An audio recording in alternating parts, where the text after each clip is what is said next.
मी काल दिल्लीवरून आलो. दिल्लीवरून आल्यानंतर आमचे पवार म्हणून एक मित्र होते. ते कुस्ती क्षेत्रामध्ये त्यांचं मोठं नाव होतं आणि त्यांचा कॅन्सर या आजाराने एक त्यांचा दुःखद निधन झालं आणि त्यांच्या कुटुंबियाला भेट देण्यासाठी मी त्या परिसरामध्ये गेलो. त्यानंतर आमचा एक राष्ट्रवादी पक्षाचे पदाधिकारी प्रवीण धनवे म्हणून एक आमचा कार्यकर्ता होता. त्यांच्या घरी गेल्यानंतर ज्यावेळेस त्यांच्या घरापासून आम्ही त्यावेळेस त्या परिसरामध्ये चाललो होतो, त्यावेळेस एक आता आपण समाजकार्यामध्ये काम करणारे माणसं कुणी पण गाडीला हात केला तर आपण थांबतो. त्या पद्धतीने मला त्या मारण्याने हात केला. हात केल्यानंतर मी थांबलो. त्यांनी मला सांगितलं, नाही चहा प्यायला चला.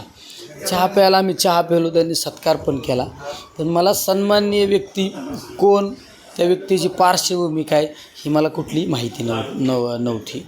मला आज सकाळी कळालं की आपण ज्यांना भेटलो ते अशा प्रवृत्तीची व्यक्ती होती.